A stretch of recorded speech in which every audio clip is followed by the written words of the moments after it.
ओम शांति। 21/11/92 कर्मों की गूढ़ गति के ज्ञाता बनो। ब्राह्मण बनने के बाद हमारे कर्मों की गति और अज्ञान काल में उनके कर्मों की गति, अभी हमारे कर्मों की गति क्या होती जा रही है? बहुत गूढ़ होती जा रही है।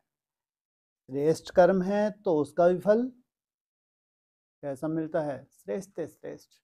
साधारण कर्म है तो बहुत बड़ा नुकसान। अगर कर्मों में कोई त्रुटि हो रही है तो बहुत ज्यादा क्या कहेंगे, सजाओं के भागी बन जाते हैं। बेफिक्र बादशाह बनाने वाले बाप दादा अपने प्रसन्न चित्त बच्चों प्रति बोले, आज सर्व खजानों के देने वाले बाप सर्व बच्चों के जमा का खाता देख रहे हैं। खजाने तो सर्व बच्चों को अखुट मिले हैं और सर्व को एक जैसा एक द्वारा सर्व खजाने मिले हैं। एक खजाना नहीं लेकिन अनेक खजाने प्राप्त हुए हैं। फिर भी जमा का खाता हर एक का अलग अलग है। कोई ने सर्व खजाने अच्छी रीति जमा किए हैं और कईयों ने यथा शक्ति जमा किए हैं, और जितना ही जमा किया है उतना ही चलन और चेहरे में वह रूहानी नशा दिखाई देता है। जमा करने की रूहानी फखुर अनुभव होता है। रूहानी फखुर की पहली निशानी यही है, जितना फखुर है उतना बेफिक्र बादशाह की झलक उनके हर कर्म में दिखाई देगी। क्योंकि जहां रूहानी फखुर है वहां कोई फिक्र नहीं रह सकता। यह फिक्र, फखुर और फिक्र दोनों एक समय एक साथ नहीं रह सकते। क्या? या तो है फिक्र या तो है फखुर, एक चीज हो सकती है। जैसे रोशनी और अंधकार साथ नहीं रह सकते, बेफिक्र बादशाह की विशेषता वह सदा प्रसन्न चित्त के बजाय प्रसन्न चित्त के बजाय प्रसन्न चित्त रहते हैं। क्या? बेफिक्र बादशाहों कोई प्रश्न नहीं होते। प्रश्न किनको होते हैं? जिनके पास बुद्धि है। बुद्धि किसके पास होती है? रावण के पास। एक प्रश्न होते हैं जिज्ञासा शांत करने के लिए, वो प्रश्न होते हैं गहराई में जाने के लिए, लेकिन ज्यादातर प्रश्न किस आधार से? तर्क वितर्क के आधार से। तो रावण की बुद्धि, तो उनके कर्मों में प्रैक्टिकल देखने में नहीं आएगा ब्राह्मणों के। वो खुद अपने को सर्टिफिकेट देंगे कि हम रावण के वंशज हैं। स्वयं को खुद जान सकता है, कोई दूसरा जानेगा? खुद जान सकते हैं कि अंदर से हमारे कर्मों की वास्तविकता क्या है। तो कर्मों की गति है, तो वो प्रसन्न चित्तात्मा और प्रसन्न चित्तात्मा में बहुत अंदर है। परखने की शक्ति होनी चाहिए, फटाक से परख लें, फिर टाइम वेस्ट करेंगे। ऐसी आत्माओं के प्रति टाइम वेस्ट करेंगे? क्या है उनके पास? प्रश्न ही प्रश्न है, प्रसन्नता हो नहीं सकते। प्रसन्नता किनको होती है? किस आधार से होती है प्रसन्नता का आधार? ब्राह्मणों की बात है। प्रसन्नता का आधार क्या होता है? पर तुमको प्रसन्नता कब होती है? अप्रसन्न कब हो जाओगे? कब नहीं, कि आधार हमारा क्या होता है? धारणाएं। जो जितना धारणाओं से भरपूर होगा उतना ही प्रश्न होगा ही नहीं। पूरे ज्ञान का सार क्या है? ज्ञान को जीवन में धारण करना, बक बक करना नहीं। पूरे ज्ञान का सार अगर आपके जीवन में ही धारण नहीं हुआ तो आप अल्पकाल की खुशी दूसरों को दे सकते हैं और खुद भी नहीं ले सकते। धारणा है मुख्य। उसके लिए तुम्हारी सबसे पहले मुख्य सब्जेक्ट कौन सी है? बिना याद के धारणाएं हो ही नहीं सकती, और इनकी बुद्धि भगवान में लगे हो नहीं सकते। और मुख्य कौन सी सब्जेक्ट? अपना आधार अमृत वेला। अमृत वेला है, कम से कम 8 घंटे की याद है, तो वो क्या रहेगी आत्मा? उसके बाद प्रश्न रहेंगे ही नहीं। क्या हो जाएगी? प्रसन्न चित्त हो जाएगी। निशानी है। तो वह सदा प्रसन्न चित्त के बजाय प्रसन्न चित्त रहते हैं। हर कर्म में, स्वयं के संबंध में व सर्व के संबंध में व प्रकृति के भी संबंध में किसी भी समय, किसी भी बात में संकल्प मात्र भी क्वेश्चन मार्क नहीं होगा। यह है ऐसा क्यों, व यह है क्या हो रहा है, ऐसा भी होता है क्या? प्रसन्नचित आत्मा के संकल्प में हर कर्म को करते, देखते, सुनते, सोचते यही रहता है कि जो हो रहा है वह मेरे लिए अच्छा है और सदा अच्छा ही होना है। प्रसन्नचित आत्मा क्यों, क्या, ऐसा वैसा इन उलझनों में स्वयं को बेफिक्र से फिक्र में ले आती है, और बेफिक्र आत्मा बुराई को भी अच्छाई में परिवर्तन कर लेती है। कौन सी? बेफिक्र आत्मा। इसलिए वह सदा प्रसन्न रहती है। आजकल के साइंस के साधन से भी जो वेस्ट, खराब माल होता है, उसको परिवर्तन कर अच्छी चीज बना देते हैं। तो प्रसन्नचित आत्मा साइलेंस की शक्ति से, चाहे बुरी बात हो, संबंध बुरे अनुभव होते हो, लेकिन वह बुराई को अच्छाई में परिवर्तन कर स्वयं में भी धारण करेगी और दूसरों को भी अपनी शुभ भावना के श्रेष्ठ संकल्प से बुराई को बदल अच्छाई धारण करने की शक्ति देगी। कई बच्चे सोचते हैं कि जब हैं ही बुरी व गलत बात, तो गलत को गलत तो कहना ही पड़ेगा ना, व गलत को गलत तो समझना ही पड़ेगा।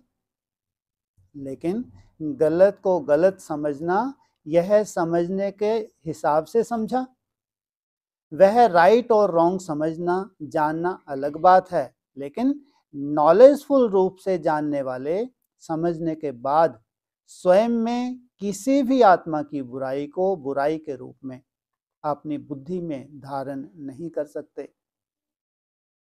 तो समझना अलग चीज है, समझने तक राइट है, लेकिन स्वयं में व अपनी चित्त पर, अपनी बुद्धि में, अपनी वृत्ति में, अपनी वाणी में दूसरों की बुराई को बुराई के रूप में धारण नहीं करना है, समाना नहीं है। तो समझना और धारण करना, इसमें अंतर हो गया। समझने में कोई बुराई नहीं है, लेकिन उसको हमने धारण करके सर्टिफिकेट दे दिया तो नुकसान किसका हुआ? हमारा। अपने को बचाने के लिए यह कह देते हैं कि यह है ही रॉन्ग, रॉन्ग को तो रॉन्ग कहना पड़ेगा ना। लेकिन समझदार का काम क्या होता है? समझदार अगर समझता है कि यह बुरी चीज है, तो क्या बुरी समझते हुए अपने पास जमा करेगा? अपने पास अच्छी रीति संभाल कर रखेगा? छोड़ देगा ना? या जमा करना ही समझदारी है? यह समझदारी है। और सोचो, अगर बुरी बात व बुरी चलन को स्वयं में धारण कर लिया, तो क्या आपकी बुद्धि, वृत्ति, वाणी सदा संपूर्ण स्वच्छ मानी जाएगी? अगर जरा भी कोई डिफेक्ट व दाग रह जाता है, किचड़ा रह जाता है, तो डिफेक्ट वाला कभी परफेक्ट कहला नहीं सकता, प्रसन्न चित्त नहीं बन सकता। अगर कोई की बुराई चित्त पर है, तो उसका चित्त सदा प्रसन्न चित्त नहीं रह सकता। चित्त पर धारण की हुई बातें वाणी में जरूर आएंगी, चाहे एक के आगे वर्णन करें, चाहे अनेक के आगे वर्णन करें, लेकिन कर्मों की गति का गुह्य रहस्य सदा सामने रखो। अगर किसी की भी बुराई व गलत बात चित्त के साथ वर्णन करते हो, यह व्यर्थ वर्णन ऐसा ही है जैसे कोई गुंबज में आवाज करता है, तो वह अपना ही आवाज और ही बड़े रूप में बदल अपने पास ही आता है। गुंबज में आवाज करके देखा है? अगर किसी की बुराई करने के, गलत को गलत फैलाने का संस्कार है, जिसको आप लोग आदत कहते हो, तो आज आप किसकी गिलानी करते हो और अपने को बड़ा समझदार, गलती से दूर समझकर वर्णन करते हो, लेकिन यह पक्का नियम है अथवा कर्मों की फिलॉसफी है कि आज आपने किसकी गलानी की और कल आपकी कोई दुगनी गलानी करेगा। कारण ऐसे बनने वाले हैं, आपको तैयार रहना है उससे अधिक गलानी सुनने के लिए, क्योंकि यह गलत बातें इतनी फास्ट गति से फैलती हैं जैसे कोई विशेष बीमारी के जर्म्स बहुत जल्दी फैलते हैं, और फैलते हुए जर्म्स किसकी गलानी की वहां तक पहुंचते जरूर हैं। आपने एक गलानी की होगी और वह आपको गलत सिद्ध करने के लिए आपकी 10 गलानी करेंगे, तो रिजल्ट क्या हुई? कर्मों की गति क्या हुई? लौटकर कहाँ आई? अगर आपको शुभ भावना है उस आत्मा को ठीक करने की, तो गलत बात शुभ भावना के स्वरूप में विशेष निमित्त स्थान पर दे सकते हो। फलाना रॉन्ग है, कई कहते हैं, हमको किसको कहा नहीं, हमने किसको कहा नहीं, लेकिन वो कह रहे थे तो मैंने भी हाँ में हाँ कर दिया, बोला नहीं। आपके भक्ति मार्ग के शास्त्रों में भी वर्णन है कि बुरा काम किया नहीं लेकिन देखा भी, साथ भी दिया तो वह पाप है। हाँ में भी हाँ मिलाना, यह भी कर्मों की गति के प्रमाण पाप में भागी बनना है। वर्तमान समय कर्मों की गति के ज्ञान में बहुत इजी हो गए हैं, लेकिन यह छोटे छोटे सूक्ष्म पाप श्रेष्ठ संपूर्ण स्थिति में विघ्न रूप बनते हैं। इजी बनने की निशानियां क्या हैं? वह सदा ऐसा ही सोचते समझते हैं कि यह तो और भी करते हैं, यह तो आजकल चलता ही है, या तो अपने आप को हल्का करने के लिए यही कहेंगे कि मैंने हंसी में कहा, मेरा भाव नहीं था, ऐसे ही बोल दिया। यह विधि संपूर्ण सिद्धि को प्राप्त होने में सूक्ष्म विघ्न बन जाता। इसलिए ज्ञान तो बहुत मिल गया, रचता और रचना के ज्ञान को सुनना, वर्णन करना बहुत स्पष्ट हो गया, लेकिन कर्मों की गूढ़ गति का ज्ञान बुद्धि में सदा स्पष्ट नहीं रहता, इसलिए इजी हो जाते हैं। कई बच्चों की अपने प्रति भी कंप्लेन होती है कि जैसे बाप कहते हैं, बाप बच्चों में जो श्रेष्ठ आशाएं रखते हैं, जो चाहते हैं, जितना चाहते हैं उतना नहीं है। कारण क्या है? ये अति सूक्ष्म व्यर्थ कर्म बुद्धि को, मन को ऊंचा अनुभव करने नहीं देते। योग लगाने बैठते हैं लेकिन काफी समय युद्ध ही चलता रहता, व्यर्थ को मिटाए समर्थ बनने में समय चला जाता। इसलिए क्या करना चाहिए? जितना ऊंचा बनते हैं तो ऊंचाई में अटेंशन भी ऊंचा रखना पड़ता है। ब्राह्मण जीवन की मौज में रहना है। मौज में रहने का अर्थ यह नहीं कि जो आया वह किया, मस्त रहा। यह अल्पकाल के सुख की मौज व अल्पकाल के संबंध संपर्क की मौज सदा काल की प्रसन्न चित्त स्थिति से भिन्न है। इसको मौज नहीं समझना, जो आया वह बोला, जो आया वह किया। हम तो मौज में रहते हैं, अल्पकाल के मनमौजी नहीं बनो, सदा काल की रूहानी मौज में रहो। यही यथार्थ ब्राह्मण जीवन है। मौज में भी रहो और कर्मों की गति के ज्ञाता भी बनो, तभी जो चाहते हो, जैसे चाहते हो वैसे अनुभव करते रहेंगे। समझा? कर्मों की गति के ज्ञाता बनो, फिर खजानों के जमा के रिजल्ट सुनाएंगे। अच्छा, चारों ओर के फिक्र से फारिग बेफिक्र बादशाह आत्माओं को, सदा प्रसन्नचित्त विशेष आत्माओं को, सदा स्वयं प्रति और सर्व आत्माओं प्रति श्रेष्ठ परिवर्तन शक्ति को कर्म में लाने वाले कर्मयोगी आत्माओं को, सदा रचना के ज्ञाता और कर्म फिलॉसफी के भी ज्ञाता, ऐसे ज्ञान स्वरूप आत्माओं को बाप दादा का याद प्यार और नमस्ते। दादियों से मुलाकात। वर्तमान समय किस बात की आवश्यकता है? कर्मों की गूढ़ गति का ज्ञान मर्ज हो गया है, इसलिए अलबेलापन है। पुरुषार्थी भी हैं, लेकिन पुरुषार्थ में अलवेलापन आ जाता है, इसलिए अभी इसकी आवश्यकता है। बाप दादा सभी के रिजल्ट देखते हैं, जो चल रहा है वो अच्छा है, लेकिन अभी अच्छे से अच्छा बनना ही है। बिजी रहना पड़ता है ना, ज्यादा समय बिजी ज्यादा समय बिजी किस में रहना पड़ता है, किस बात में ज्यादा समय देना पड़ता है? चाहे आप लोगों की अपनी स्थिति न्यारी और प्यारी है, लेकिन समय तो देना पड़ता है। तो यही समय पावरफुल, शक्तिशाली light house, might house vibration फैलाने में जाए तो क्या हो जाएगा?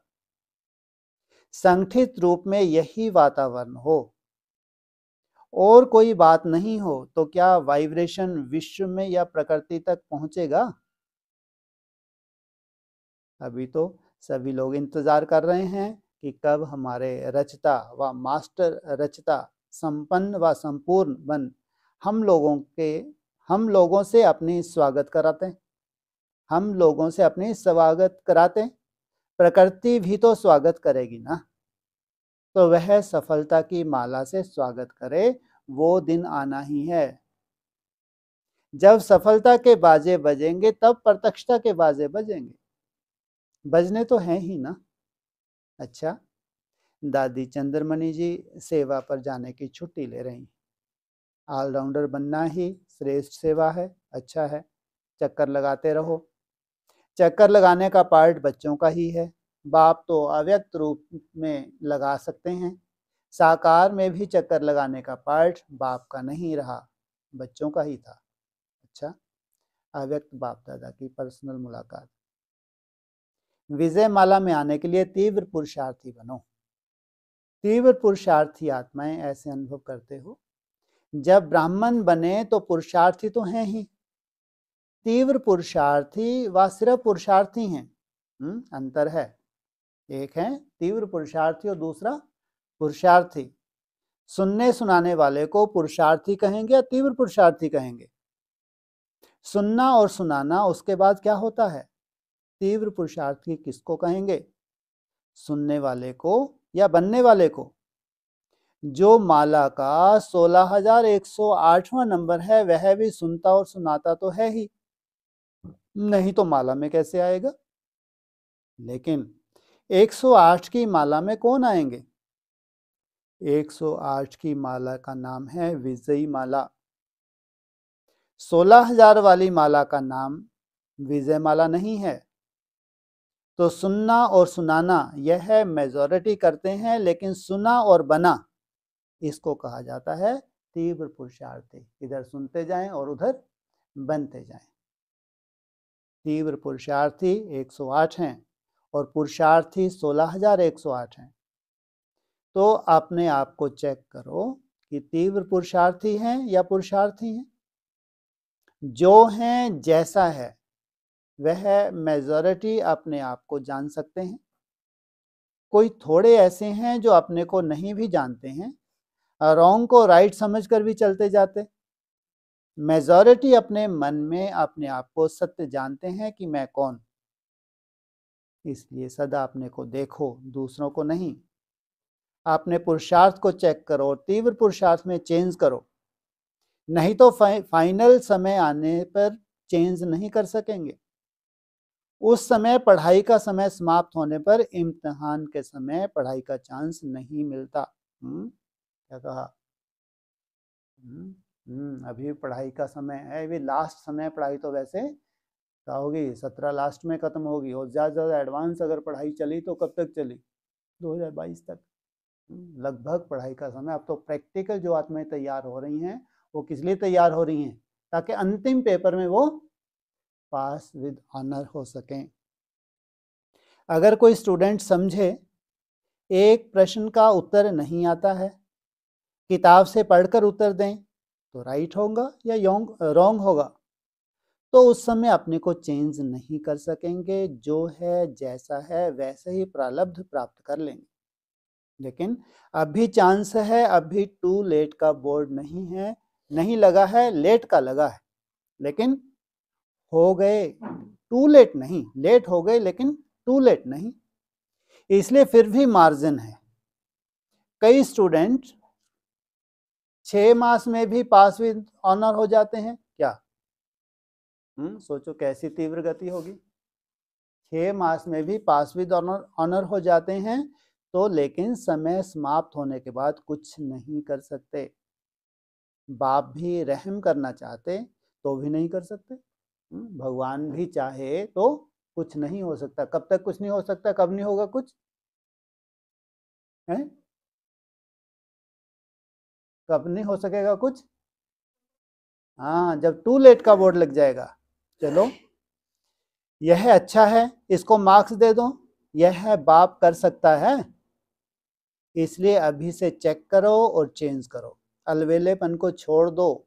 ठीक है, चल रहे हैं, पहुंच जाएंगे, यह अलवेलापन है। ये अलवेलेपन के संकल्प उनके आएंगे जो दूर दूर तक माला में है ही नहीं, वो अभी वर्तमान चलता है, हो जाएंगे। ये इसमें लगे हैं या पुरुषार्थी या तीव्र पुरुषार्थी हैं? हाँ, डल पुरुषार्थी कहेंगे, जो समय के ऊपर छोड़ा हुआ है। अलवेले को इस समय तो मौज लगती है। जो अलवेला होता उसे कोई फिक्र नहीं होता, वह आराम को ही सब कुछ समझता है। तो अलवेलापन नहीं रखना। पांडव सेना होना, सेना अलवेली रहती है या अलर्ट रहती है? सेना माना अलर्ट, सावधान, खबरदार रहने वाले। अलवेला रहने वाले को सैनिक नहीं कहा जाएगा। तो अलवेलापन नहीं, अटेंशन। लेकिन अटेंशन भी नेचुरल विधि बन जाए क्या? आप जो याद का अटेंशन देते हो वो भी क्या हो जाए? नेचुरल होने लगे। लेकिन अटेंशन भी नेचुरल विधि बन जाए। कई अटेंशन का भी टेंशन रखते हैं। टेंशन की लाइफ सदा तो नहीं चल सकती ना। टेंशन की लाइफ थोड़ा समय चलेगी, नेचुरल नहीं चलेगी। तो अटेंशन रखना है, लेकिन नेचुरल अटेंशन आदत बन जाए। जैसे विस्मृति की आदत बन गई थी ना, नहीं चाहते भी तो हो जाता है, तो यह आदत बन गई ना, नेचुरल हो गई ना। ऐसे स्मृति स्वरूप रहने की आदत हो जाए, अटेंशन की आदत हो जाए। इसलिए कहा जाता है आदत से मनुष्य आत्मा मजबूर हो जाती है, ना चाहते भी हो जाता है, इसको कहते हैं मजबूर। तो ऐसे तीव्र पुरुषार्थी बने हो। तीव्र पुरुषार्थी अर्थात विजयी तभी माला में आ सकते हैं। बहुत काल का अभ्यास चाहिए। सदैव अलर्ट माना सदा एवर रेडी। माला में आने के लिए बहुत साल का अभ्यास चाहिए। अगर ये भी कहें कि 14 साल का कम से कम अभ्यास, तो कोई ज्यादा नहीं है। संस्कार कितने समय का बन रहा है?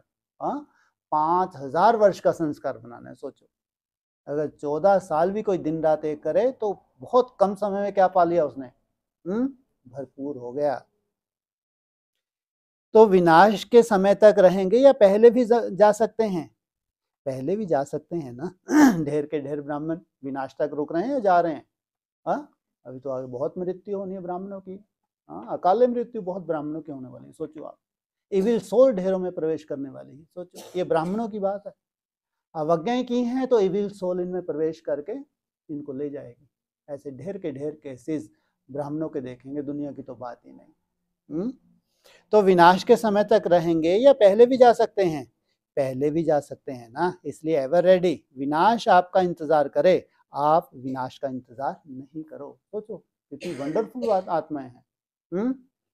विनाश उनका इंतजार करे कि इनकी वजह से मैं रुका हूं, इनकी कर्मातीत अवस्था हो जाए तो मेरा काम पूरा। प्रकृति भी इंतजार किनका कर रही है?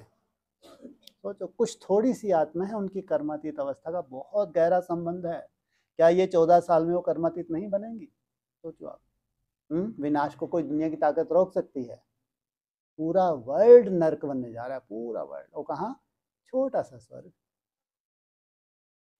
तो विनाश आपका इंतजार करे, आप विनाश का इंतजार नहीं करो। वह रचना है और आप रचता हो। सदा एवर रेडी। क्या समझा? अटेंशन रखना। जो भी कमी महसूस हो उसे बहुत जल्दी से जल्दी समाप्त करो।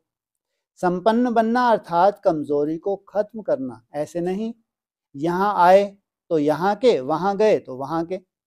सभी तीव्र पुरुषार्थी बनकर जाना। अच्छा, दूसरा ग्रुप, सेफ रहने का स्थान दिलाराम बाप का दिल तख्त, सदैव अपने को दिलाराम बाप की दिल में रहने वाले अनुभव करते हो। दिलाराम की दिल तख्त है ना, तो दिल तख्त नशीन आत्माएं हैं, ऐसे अपने को समझते हो। सदा तख्त पर रहते हो या कभी उतरते कभी चढ़ते हो। अगर किसको तख्त मिल जाए तो तख्त कोई छोड़ेगा? यह तो श्रेष्ठ भाग्य है जो भगवान के दिल तख्त नशीन बनने का भाग्य मिला। इससे बड़ा भाग्य कोई हो सकता है?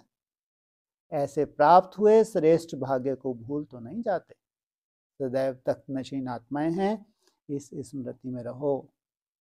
जो दिल में समाया रहेगा, परमात्म दिल में समाये हुए को कोई भी हिला नहीं सकता। परमात्म दिल में समाये हुए को कोई हिला सकता है? दिल तख्तनशीन आत्माएं सदा सेफ हैं, माया के तूफान से भी और प्रकृति के तूफान से भी, दोनों तूफान से सेफ।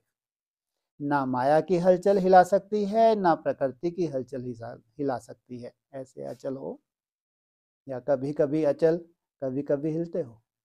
यादगार अचल घर है, चंचल घर तो नहीं बना। चंचल घर तो बना ही नहीं। अनेक बार अचल बने हैं, अभी भी अचल होना है। हलचल में नुकसान होता है, अचल में फायदा है। कोई चीज हिलती रहे तो टूट जाएगी ना। याद रखो, हम दिलाराम के दिल तख्त नशीन हैं। यह स्मृति ही तिलक है। तिलक है तो तख्त नशीन भी हैं, इसलिए जब तख्त पर बैठते हैं तो पहले राज तिलक देते हैं। तो यह स्मृति का तिलक ही राज तिलक है। तो तिलक भी लगा हुआ है या मिट जाता है कभी? तिलक कभी आधा रह जाता है और कभी मिट जाता है, ऐसे तो नहीं। यह अविनाशी तिलक है, स्थूल तिलक नहीं है। जो तख्त नशीन होता है उसको कितनी खुशी होती है, कितना नशा होता है। आजकल के नेताओं को तख्त नहीं मिलता, कुर्सी मिलती है, तो भी कितना नशा है। हमारी पार्टी का राज्य है, वो तो कुर्सी है, आपका तो तख्त है। तो स्मृति नशा दिलाती है, अगर स्मृति नहीं तो नशा भी नहीं। तिलक है तो तख्त है। चेक करो, स्मृति का तिलक सदा लगा हुआ है, अर्थात सदा स्मृति स्वरूप है। दिल्ली वाले क्या कर रहे हो? राजधानी तैयार कर रहे हो। राजधानी के लिए कितनी तैयारी चाहिए? प्रकृति भी तैयार चाहिए, राज करने के लिए तैयार चाहिए। तो क्या तैयारी की है? आधी दिल्ली को तैयार किया। दिल्ली की संख्या कितनी है? कोई ने बताया 84 लाख। और ब्राह्मण कितने हैं? बोला 5000। तो यह तो कुछ भी नहीं हुआ। तो तैयार कब करेंगे? जब विनाश का घंटा बजेगा तब। Charity begins at home. तो दिल्ली वालों को तैयार करो। पहले पहले आदि की संख्या भी 9 लाख तो है ना, वो भी तैयार नहीं है। अभी तो 1000 में है। तो क्या करना पड़ेगा? बनी बनाई राजधानी में आएंगे कि तैयार भी करेंगे? जो करेगा सो पाएगा। ऐसे नहीं समझना चलो राजधानी तैयार होगी आ जाएंगे, नहीं। यह नियम है, जो करता है वो पाता है। तो करना पड़ेगा ना। यह तो बहुत स्लो गति है। तीव्र गति कब होगी? कोई ने बोला 5 साल में। 5 साल में विनाश हो जाए तो? तैयारी ना हो और विनाश हो जाए तो क्या करेंगे? आबादी बढ़ती जाती है, यह तो खुशखबरी है। आपकी सेवा में भी वृद्धि होती जाती है। सेवाधारियों को सेवा का चांस मिल रहा है। तो दिल्ली वालों ने अपना काम पूरा नहीं किया है, अभी बहुत रहा हुआ है। अभी फास्ट गति करो। 1 को 10 बनाने हैं, 12 मास में 10 तो बना सकते हैं। यह तो सहज है। आप लोगों ने हाँ कहा तो फोटो निकल रहा है, ऑटोमेटिक कैमरे में निकल रहा है। दृढ़ संकल्प का हाथ उठाना, दृढ़ संकल्प का हाथ उठाया तो हुआ ही पड़ा है। दिल्ली वालों को तो अभी सभी को निमंत्रण देकर बुलाना है। हलचल की धरनी पर तो राज नहीं करना है। स्वर्ग धरनी पर राज करना है तो बनाना पड़ेगा ना। अभी फास्ट गति करो, कभी भी यह नहीं सोचो कि सुनने वाले नहीं मिलते, सुनने वाले तो बहुत हैं। थोड़ा पुरुषार्थ करो, अपनी स्थिति रूहानी आकर्षण में बनाओ। जब चुंबक अपनी तरफ खींच सकता है तो क्या आपकी रूहानी शक्ति आत्माओं को नहीं खींच सकती? तो रूहानी आकर्षण वाले चुंबक बनो। चुंबक को कहना नहीं पड़ता सुई आओ, स्वतः ही खींचती है।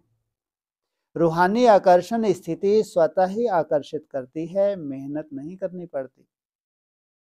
ब्राह्मण जीवन का श्रेष्ठ कर्म सेवा है ना।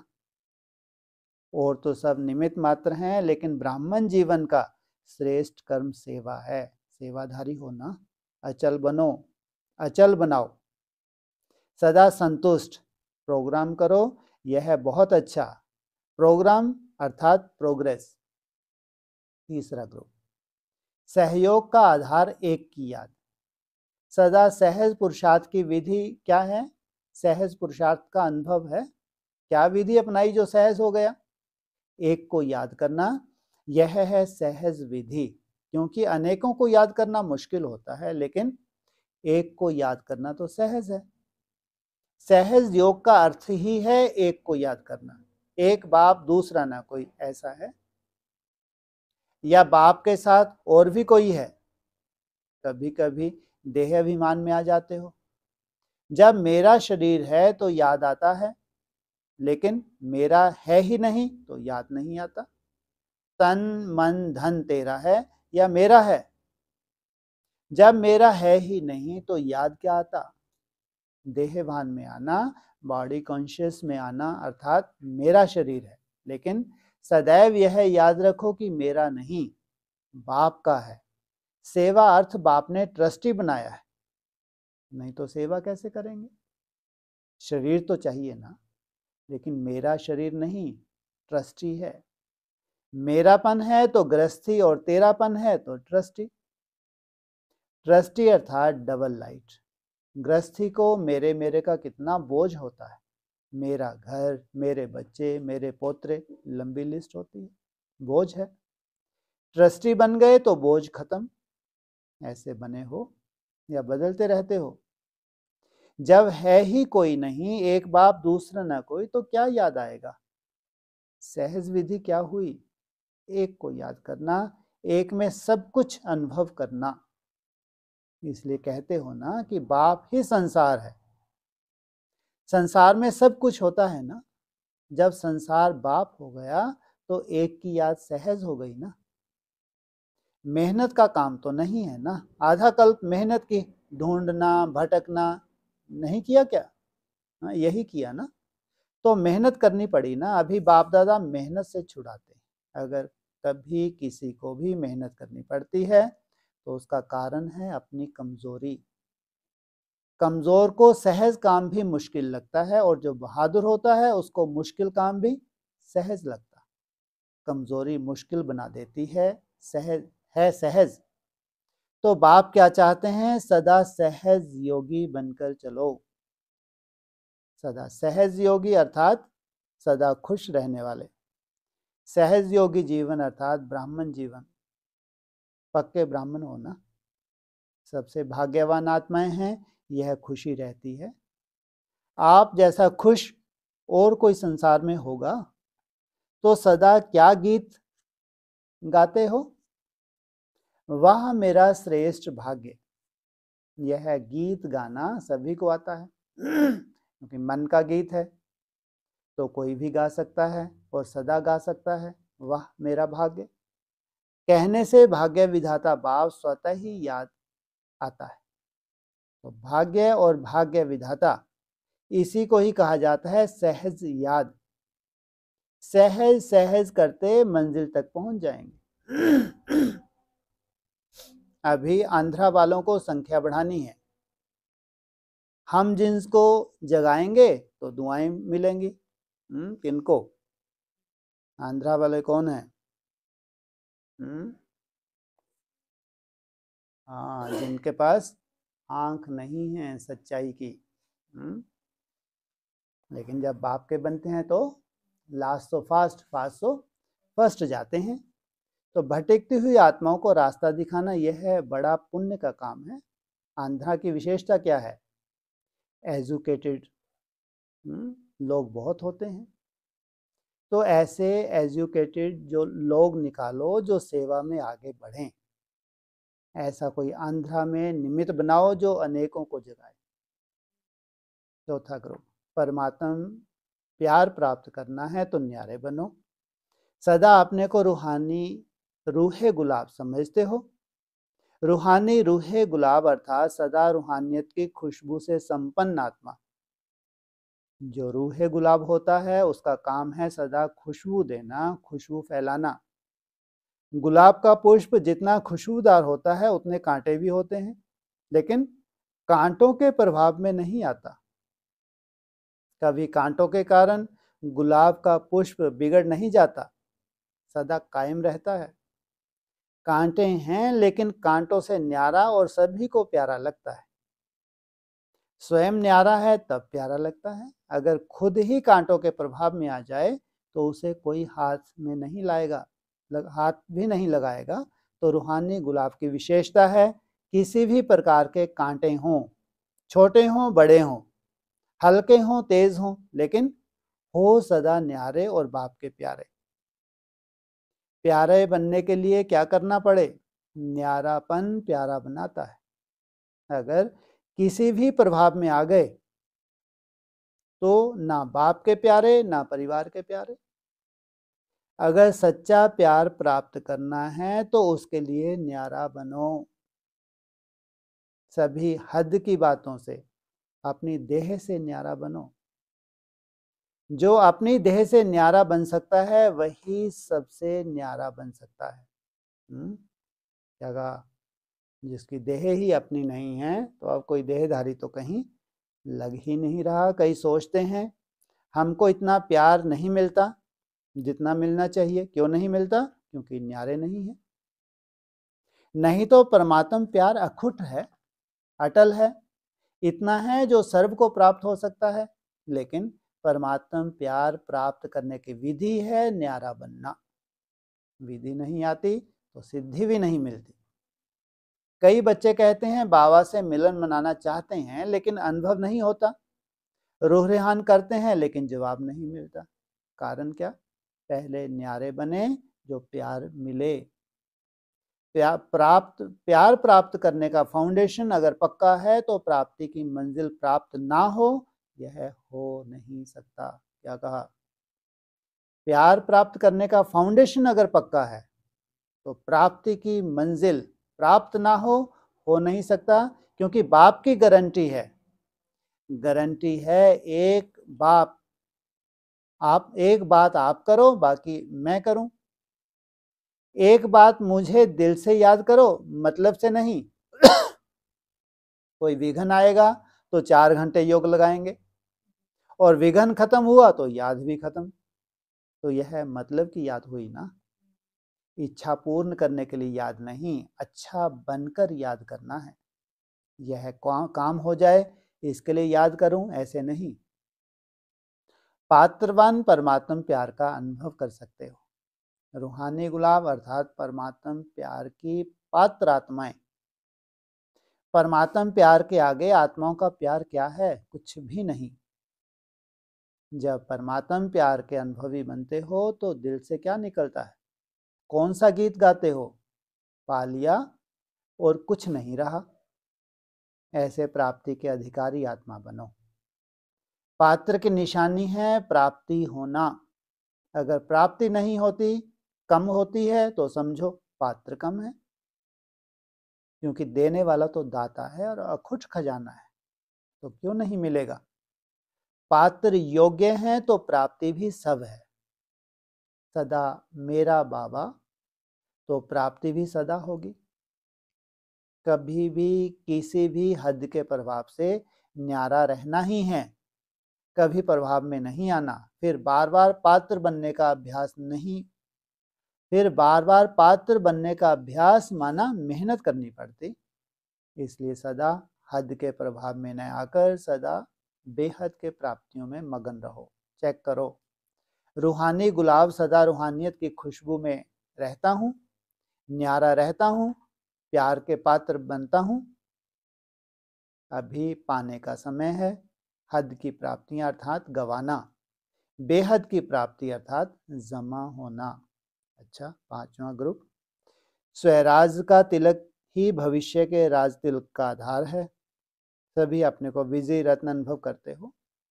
विजय प्राप्त करना सहज लगता है या मुश्किल लगता है? मुश्किल है या मुश्किल बना देते हो? क्या कहेंगे? है सहज लेकिन मुश्किल बना देते हो। जब माया कमजोर बना देती है तो मुश्किल लगता है, और बाप का साथ होता है तो सहज होता है। क्योंकि जो मुश्किल चीज होती है वह सदा ही मुश्किल लगनी चाहिए। कभी सहज कभी मुश्किल क्यों? या सहज है मुश्किल है? सहज है तो मुश्किल क्यों लगती है? वहां जरूर अपनी कोई कमी कमजोरी की वजह से मुश्किल बना देते हो। सहज है तो सहज ही लगनी चाहिए। सदा विजय का नशा स्मृति में रहे, क्योंकि विजय आप सब ब्राह्मण आत्माओं का जन्म सिद्ध अधिकार है। तो जन्म सिद्ध अधिकार प्राप्त करना मुश्किल होता है या सहज? कितनी बार विजयी बने हो?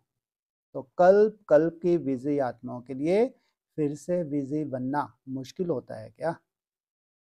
अमृत वेले सदा अपने मस्तक में विजय का तिलक अर्थात स्मृति का तिलक लगाओ। कौन सा समय? खास अमृत वेले। कैसे लगाओ? अमृत वेले विजय का तिलक कैसे लगाओ? हाँ जी, हाँ, विजय के तिलक की बात है।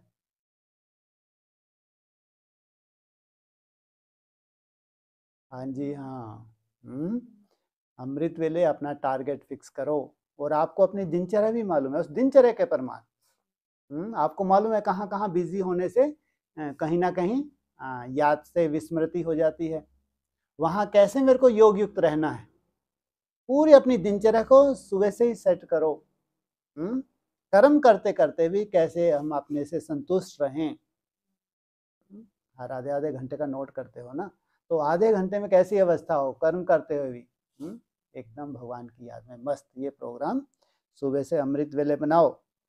भक्ति मार्ग में तिलक लगाते हैं ना, भक्ति की निशानी भी तिलक है और सुहाग की निशानी भी तिलक है। राज प्राप्त करने की निशानी भी राज तिलक होता है। कभी भी कोई शुभ कार्य में सफलता प्राप्त करने जाते हैं तो जाने के पहले तिलक देते हैं। तो आपको राज प्राप्ति का राज तिलक भी है, और श्रेष्ठ कार्य और सफलता है, इसलिए भी सदा तिलक है। सदा बाप के साथ का सुहाग है, इसलिए भी तिलक है। तो अविनाशी तिलक है, कभी मिट तो नहीं जाता। जब अविनाशी बाप मिला है तो अविनाशी बाप द्वारा तिलक भी अविनाशी मिल गया। सुनाया था ना। अभी स्वराज का तिलक है और भविष्य में विश्व के राज का तिलक है। स्वराज का तिलक कब तक? कितना समय मिला है? अभी स्वराज का तिलक है, भविष्य में राज तिलक। कितना समय है स्वराज के तिलक का? जब तक, हाँ जी,